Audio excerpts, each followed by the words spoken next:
Hello, denizens of the internet. As you can tell, I'm not in my fortress of solitude, but in our RV in someplace secret, Montreal.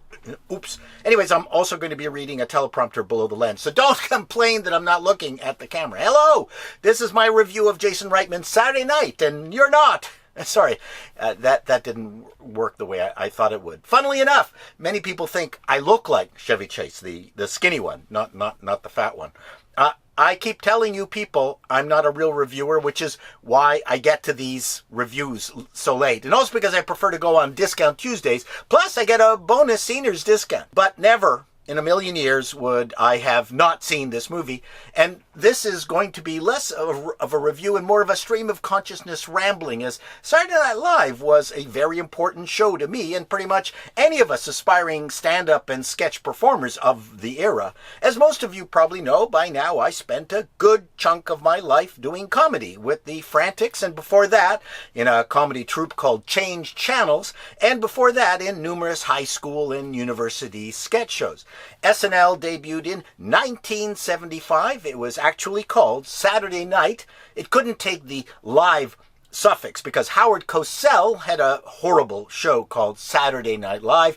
After it got canceled, SN added the L. I have often said that nothing happens in a vacuum, and the 60s through the 80s was an amazing time for comedy, as there were so many outlets to dream of contributing to, whether it was print, sitcoms, movies, live experiences like Second City, stand-up clubs, and the Just for Laughs Comedy Festival here in Montreal.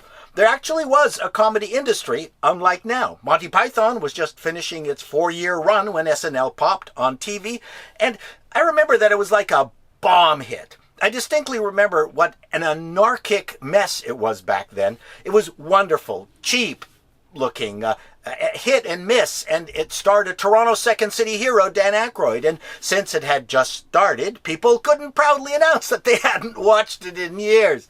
One thing I will say for it back then was that I actually heard of the musical acts.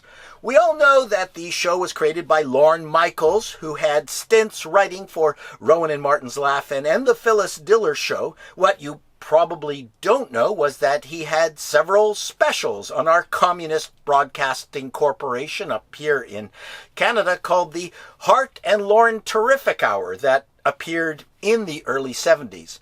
It was okay. The Hart part was Hart Pomerantz, a comedian/lawyer who was the brother of Earl Pomerantz, one of the most successful sitcom writers in Hollywood.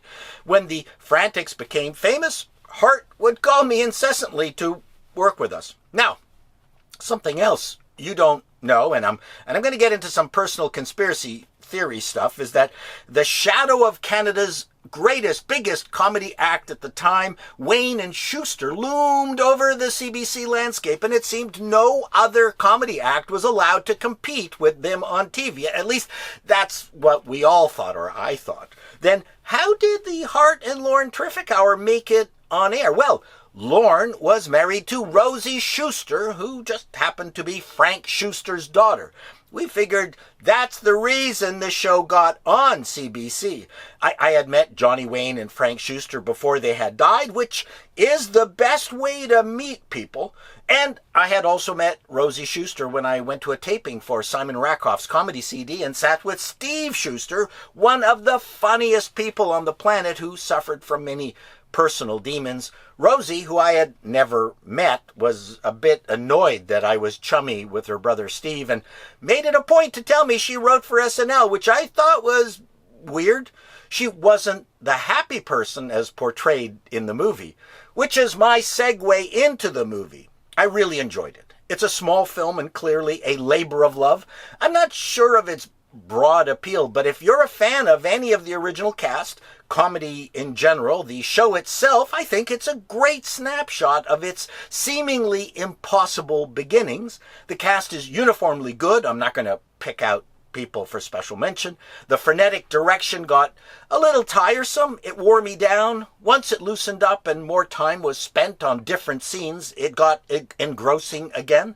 I thought the will it go or not go tension was overdone. We know it went live. This wasn't the day of the jackal. Will Jim Belushi, who did wait till the very last minute to sign his contract, show up for the Wolverine sketch? Did that delay really happen? It added nothing to the movie. The movie really took off during those moments when we saw sketches come to life in rehearsal. I could have used more of that because I didn't buy the tension. According to sources, some things were true in the movie, other things massaged. Still others didn't happen exactly that evening. But who cares? The sword of Damocles hanging over the production was a network head played by Willem Dafoe threatening to roll a Johnny Carson rerun instead of giving the go-ahead for the show to go live in its chaotic state.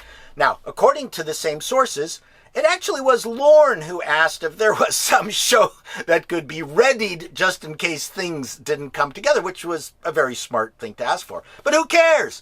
My favorite part was how Michael O'Donoghue, played by Tommy Dewey, a very sick puppy, Michael O'Donoghue, not Tommy, best embodied the anarchic spirit of the show. I knew him from National Lampoon magazine, famous for some of its more darker bits. Michael O'Donoghue is no longer with us.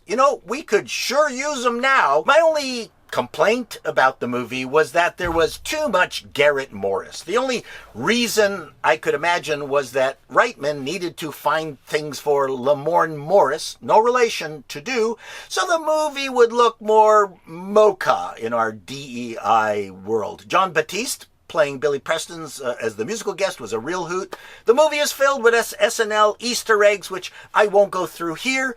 I don't think it's a great film, but it is an inspiring effort. The coordination required to pull off the initial sequences of the movie, well, that was impressive. Warning to anyone who suffers from claustrophobia. I do think it successfully showed the passion Lorne Michaels, played by Gabrielle Labelle, had for SNL. It also showed in a backhanded way why Dick Ebersol's SNL era was a failure. Michaels had a profound impact on the comedy landscape, producing dozens of TV specials, taking risks on some crazy movies: The Three Amigos, Tommy Boy, Wayne's World, Night at the Roxy, The Ruddles, Kids in the Hall. The man was a fan of comedy, and I don't see anyone else taking the risks he took on the horizon. We don't need more superhero debacles. We need pure comedy TV shows and movies. Saturday Night is not just a nod to the show, but the legacy of Lorne Michaels. Till next time, denizens, be seeing you. Now I'm looking into the camera.